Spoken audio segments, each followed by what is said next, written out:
Welcome back to Beyond the Sign. Our mission with this show is simple. We want to give hope to people navigating real estate and help both consumers and professionals become more informed and better at what they do. The goal is to have honest conversations with people who work in the industry every day and help pull back the curtain on how things really work. Today, we're diving into something almost every buyer, seller, and agent eventually runs into during a real estate transaction, and that's the appraisal. Joining us today is Frank Vega, president of Arizona Professional Appraisals here in Arizona. Frank, thanks for taking the time to be with us. Appreciate the invitation. Thank you. Before we jump into the appraisal side of things, I'd love to start with a little background. How did you get into the appraisal business, and how long have you been doing it? I got into the appraisal business at a very young age, probably around 22 or 23 years old. Started an internship with Washington Federal Savings and Loan. Became their head appraiser for Arizona State, reported to the CEO, VP in Seattle, and the local president. Started with acquisition and development, more on subdivisions. Then I transitioned into residential, got a couple of offers, and got licensed. And I've been doing this a little bit for I think a little bit over 23 or 24 years now. A lot of experience, a lot of appraisals. Primarily doing residential lending work, or is it a mix of assignments and private appraisal work? I do a little bit of everything. For the most part, it's residential bank client litigation, date of death, divorce, private party, just investor purposes, so they can see where they're at or what they need to do to turn a property around quicker or not to overspend. And to give our listeners a sense of scale, how many reports or properties is your team seeing a month? Well, it's kind of it just varies. We could have investor bulk appraisal orders. It just really depends on the market's doing. Right now, I'm seeing a lot of private parties.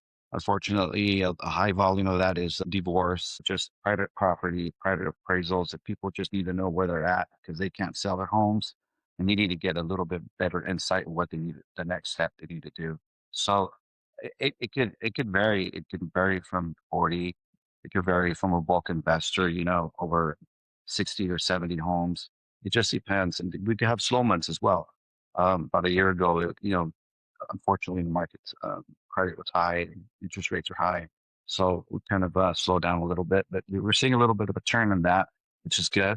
I think these are slowly transitioning to real estate favor in regards to volume, appraisal volume. Well, that kind of leads us right into my first question. And there's all kinds of things that factor into the appraisals. We've got pools and solars and upgrades. So when the market flattens out or shifts, how flexible are you when you're pulling those comps? You're looking at the sales in the last 6 months. When the market flattens out and we've seen flatline appreciation like we have, is there any flexibility on that, or are we still within a 6 month window on comps? 6 month window is golden in this market. The toughest comp selection that as an appraiser, we need to find that ideal comp. The model match, the square foot match, the market appeal, the upgrades. Sometimes the comps ain't there. So the best factor that we can do is go back in time uh, instead of going out of the market. Because the principle of substitution really does matter to the borrower, to the seller, the buyer. They need to make sure that that home is going to be the exact appraisal that the typical buyer is going to substitute. So we really can't. And unfortunately, sometimes you do have to go out of the market, but location adjustments are a lot harder to do than time adjustments. We have software that do time adjustments. Look at market conditions. Uh, is it declining? How much is it declining? How much did it decline in that specific time? And adding that adjustment more favorable than finding a comp in a competing market.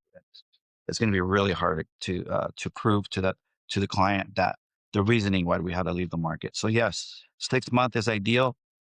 Uh, 12 or 13 months, if a year, if we have to go back that further, we'll make that adjustment in the market condition adjustments, and we'll talk about it, why we did what we did, and how much of a decline or appreciation that was to that specific comp.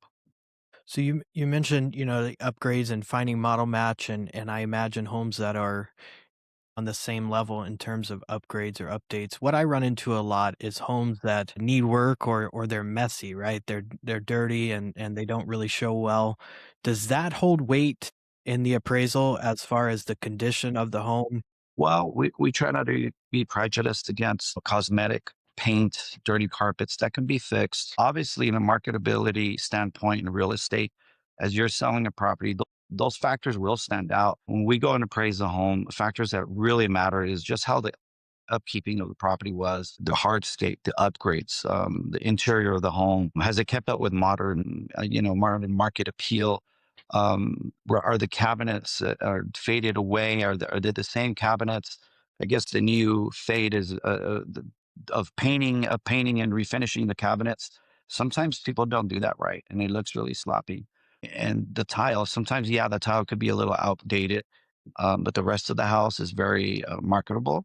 Um, those little factors do matter. And do pending sales now when we're looking at pending sales versus closed sales, how much weight do you give pending sales versus closed sales when you're determining the value, especially if the market feels like it's changing faster than the closed data shows? In an appraisal standpoint, active and pending sales, we really don't put much weight on them. Um, all of the weight is primarily on closed sales. Obviously, pending sales are forecasting the future. We really just provide pending and active sales so we can prove to the client this is where the market is heading. You can immediately see if your home is overpriced if you put more weight on pending sales and active sales. Um, and sometimes it could be a reality check for the client and show them why would somebody purchase your house for 380,000 when you can substitute it with these two or three other pending sales that are closing for 300,000. So they can be used as reality checkpoints. And in that factor, yes, we do provide them to the client, but most of the weight are primarily closed sales, and we usually use 4 to 5 comps to show where the market is trending. Thanks, Frank. That's good insight. I mean, it really establishes how the appraisal is done and what comps are being used so that when the consumers and our listeners that are looking to sell their home, they understand how that appraisal is going to be assessed. And then on the professional side, I think we can lose track at times and get caught up in the emotions of the transaction as well. I want to dive into added value because there's a lot of homeowners out there that want to upgrade their home and make updates so that their home could sell for more. Homeowners spend a lot of money upgrading their homes. What upgrades consistently add value in Phoenix, and which ones tend to return far less than what people expect? That is a very common question. From what I see, every market is very unique. Straight Mountain Ranch compared to North Central Corridor, compared to the historic district, every market is very unique, and it's really what the trend is. And it seems that the trend in newer tract subdivisions, even some luxury, people are foreseeing, investing more on modern upgrades. The kitchens, I guess the master bathrooms, those areas are always primarily in my view, historically, when I walk into a home and I see the kitchen has been very well upgraded, gourmet type kitchen, appliances, um, and resort style bathrooms, luxury style bathrooms. The return on investment on those items, not only are they well um, uh, foreseen for the public, but I really think that for I wouldn't say dollar for dollar, but I would say you would recapture about 60% of the value, in my opinion. And I've got a real world example here that I'm actually working with right now. Property, it's got a lot square footage of about 20,000, a little over 20,000 actually. And everything around it is about 10 to 12,000. There isn't another 22,000 square foot lot in the community. And it also has a separate ADU in the back. It's a 2-car garage with a bathroom. So it's got plumbing and electricity in there. When you are dealing with something like that, when I'm sitting at that kitchen table and of course the seller's saying, "Well, look at my lot," or look at the ADU I have in the back. Is there, a sense of over improvement there on the lot where they almost have a diminishing value where their sellability may increase because of the lot size, but the appraisal's not necessarily going to follow with that? And then for the ADU or that two-car garage, what are we typically, I don't know if it's a simple number, if there's a lot of mathematics to it, but what are we typically appraising something like that at? If you have a larger lots as surplus land, it really varies if it's going to add value. In regards to your workshop or your detached garage, in my opinion, it is a super improvement, super inadequacy. Unfortunately, a lot of the times the homeowner has an impression that an RV garage or a very nice guest quarters, detached guest quarters is going to add substantial value to the home, and it really doesn't.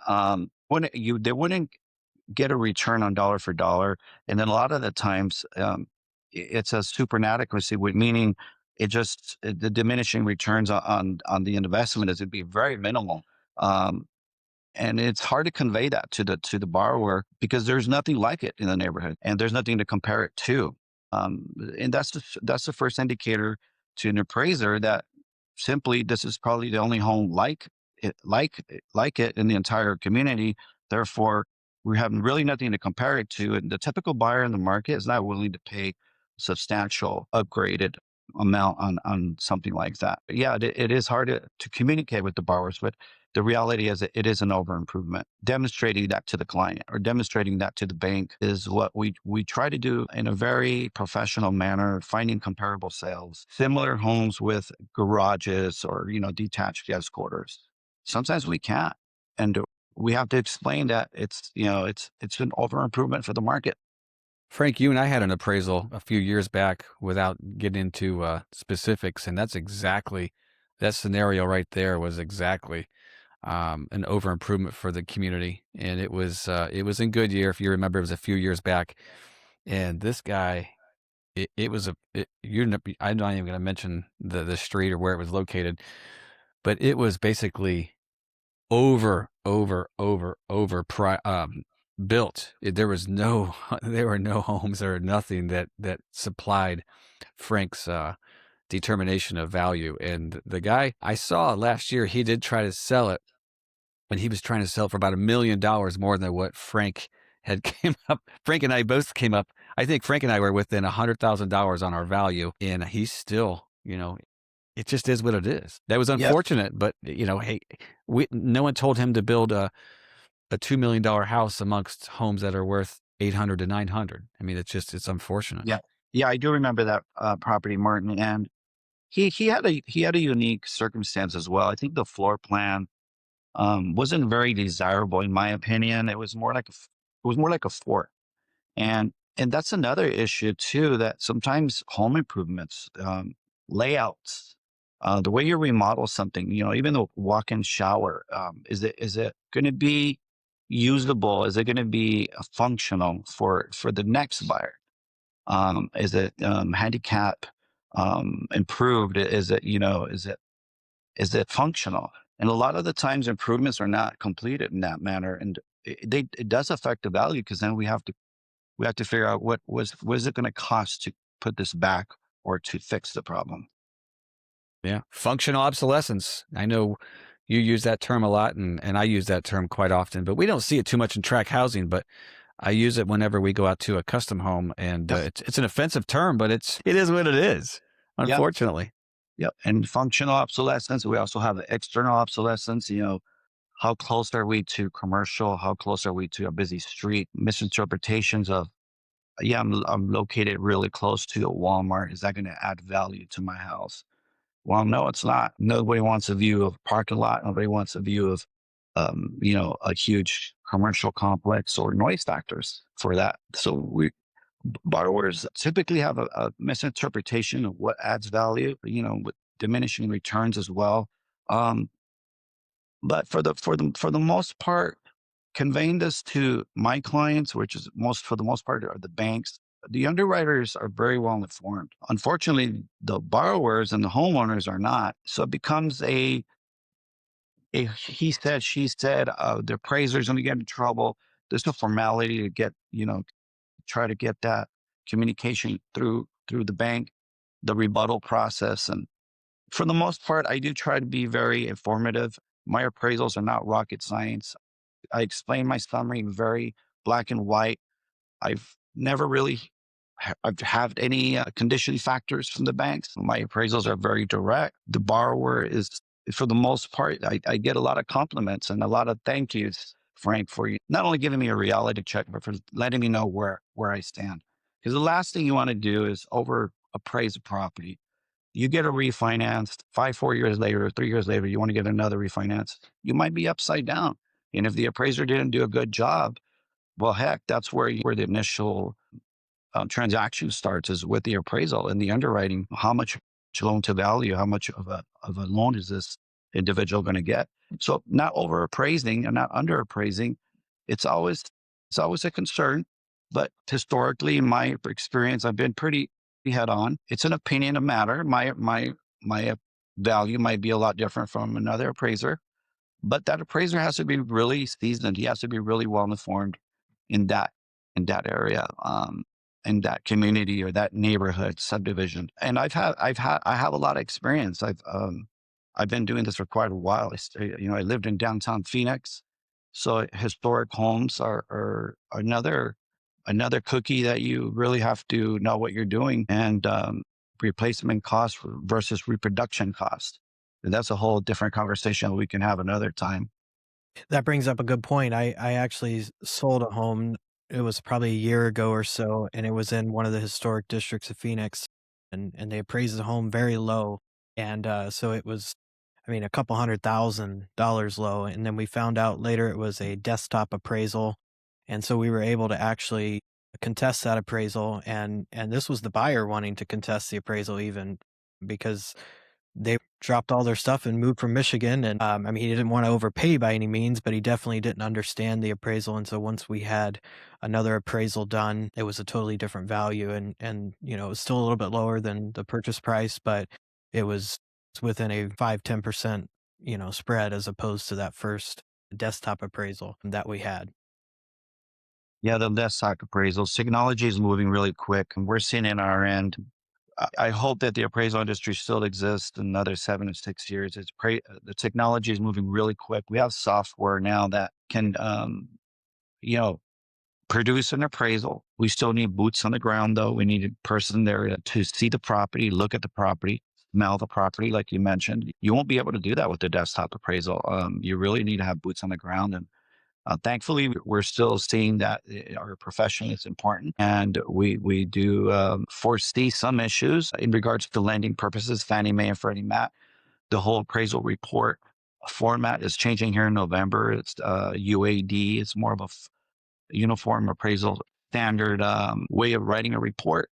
A lot of drop down columns in regards to the way we write reports now. More of an addendum, a summary addendum, where the borrower can read and see what the report, the beef of the report includes. That we're going to have to really take a hard look at where we're going to be in another year or two as an appraisal profession. A lot of appraisers are discouraged with where the profession is heading in regards to Fannie Mae and Freddie Mac. And yeah, you're right. A lot of desktop appraisals are going to be primarily used in the future. AI and the technology is moving really quick, but we'll see. We'll see where we're at in November when that transition happens. Yeah, Yeah, that's borrowers have to be patient. So they're getting refinances, and they don't understand the report. Traditionally, the reports they were getting copies from the loan officer, they're going to be totally different. Yeah, I don't want to get into much in the weeds on this, but that's great. Bringing up AI and what's going to be taking place here in the financing world and appraisals and even the real estate world. And I don't want to get into RESPA guidelines and all that, Frank, but that if we could talk about this over coffee, and it would be a really, really fun conversation, and maybe for another segment. But at the end of the day, if I'm buying something and I have a desktop versus an actual person like Frank go out there and put boots on the ground and actually do the opinion of value, we can put that into a purchase contract and make sure that we recommend that we're the ones paying, meaning the consumer purchasing the property. We're the ones paying for that. We're willing to take the loan and the note out on the property. I understand that the bank is going to secure that, but I think that the consumer at the end of the day is going to have a whole lot to say about that. If you start putting a gun to someone's head saying you have to use this model, it's going to slow a lot of progress down. So it's going to be really interesting here in the next year to two for sure, Frank. I agree. And we've got a lot of experience with horse property and custom homes in market like Phoenix, where you've got a lot of track homes. When you're working with a custom home or a property with acreage, how do you approach valuing those kinds of properties when the comparable sales are limited? Yeah, that's a good question. A lot of times I call Frank, but if I don't have the ability to call Frank to bend his ear, what I'll do with the customer is I'll try to find, like Frank, the opinion of value, but I'll go back in 8 months or 9 months and then try to look at the depreciation or appreciation and add accordingly. And if you're really in a rural area and you cannot just get any math on it, you could break it down into two categories, almost like in a spreadsheet. Find the opinion of value comps, so to speak, with land with 4 acres versus 4 acres, or find out what that value is per acre. Is it improved? Is it not improved? Improvement meaning well septic driveway per, your tie-ins or your electric. Make sure that that is apples to apples. And then maybe take not a track house, but take something that is older try to stay within that 20 to 25 within the subject property, and then commingle and add both of those together, if that makes sense, right? So in other words, if you're having a lack thereof and you can't get a hold of a professional like Frank, we still use a lot of the same platforms, tax records, MLS, data comps, things of that nature, where you just need to do a lot of investigating work. And I'm sure Frank would tell you this in his world. It's not just boots on the ground going out there looking at something and saying, oh yeah, well, it's worth $205 a square foot. You got to really, really dig, put on your investigator hat and really just dig into all those platforms to try to find something that sold. Even if it was a refi, if it was a quick claim deed, someone had to put a probate through a private sale. You have to have some kind of value whenever there's a bank involved. So just really put your resource hat on and try to do the best you can. And you got to back it up. You can't just have the opinion. You got to have some kind of hard math with some statistics from the source when you present that to the customer. I agree. Equestrian horse properties in the West Valley could be very complex. Being familiar with your audience and what they're willing to pay for that barn or those corrals or, the arenas, it really varies. Becoming familiar with local retailers, and sometimes I see horse property returns be a lot larger in Woodall than in Buckeye and Tonopah, even in Goodyear. It's just historical. You can't find comps sometimes, and you might have to cross borders. You might have to go to Buckeye or Woodall and use comps in competing markets. But again, being familiar with your adjustments and location adjustments and being familiar with real estate agents and having a good relationship with the community and having those conversations. Something that, desktop appraisals won't do. Figuring out why days on the market, why did something take 200 days to sell and something took 30 days to sell? Where Woodell, it's just a very competitive market when it comes to horse properties. Buckeye is more, you see a little bit more of a mixture when you come more into horse amenities, and the trend is more like a roller coaster. And Woodell, it's more mainstream, it's very high end, very sought after market in regards to ranch style properties. Yeah, I want to elaborate and just give a little story on this. I mean, because Frank and I have been doing this about the same time, and I've known Frank for a long time. Um, right now, we have a high supply, lower demand from the past. I'm sure Frank would agree. From taking over the course of the last 20 years, but there was a time when you had rural properties. To the audience who's newer to the West Valley or just to the Phoenix or Maricopa County, Frank remembers this back.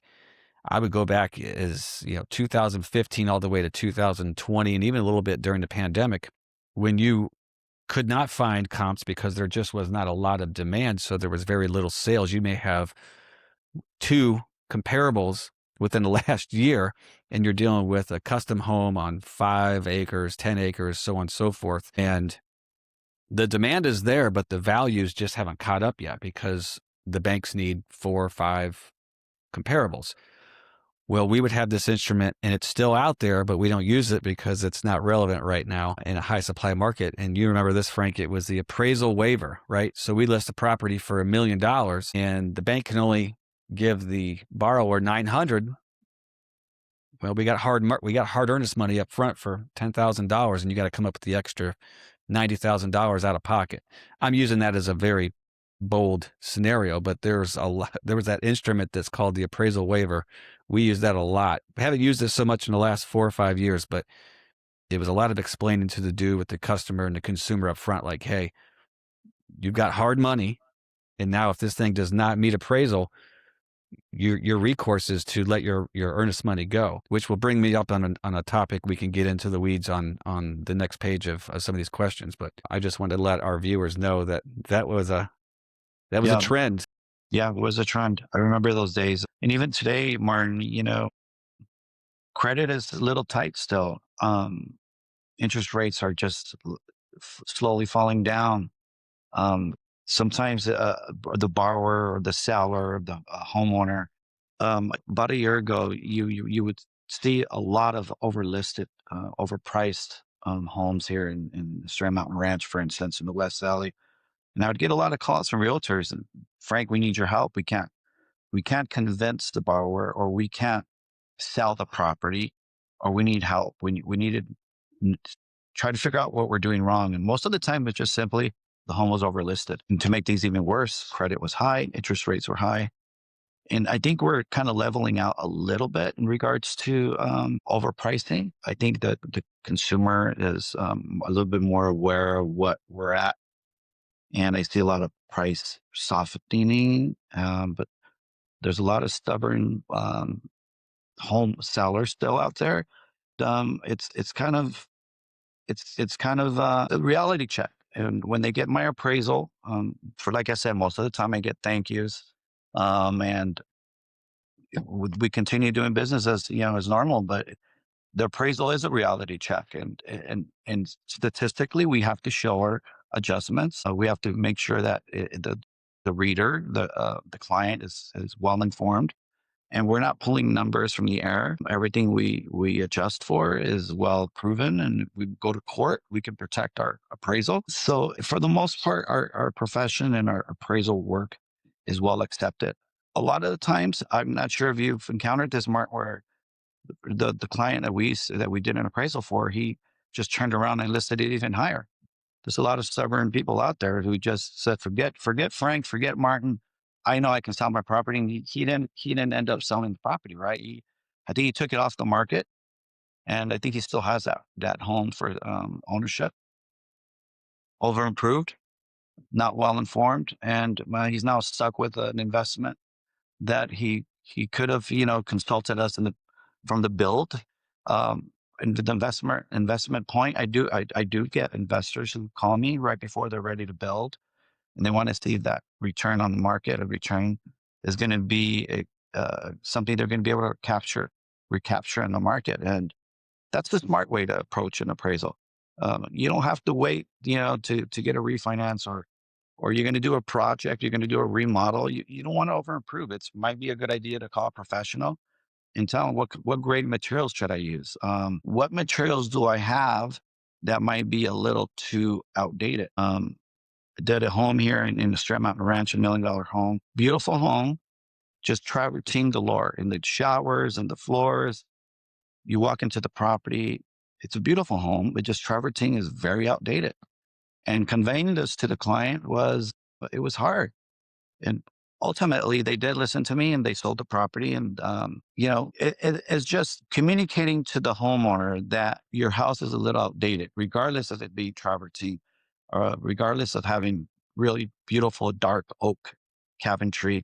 Those upgrades sometimes are not as desirable. And we have to make sure that we do that in a very respectable manner. My appraisals are always very thorough and very direct in regards to making sure that the borrower is well informed and why you're not able to sell this home, and comparing competing properties, competing neighborhoods with better, more modern upgrades. So yeah, you're right, Martin.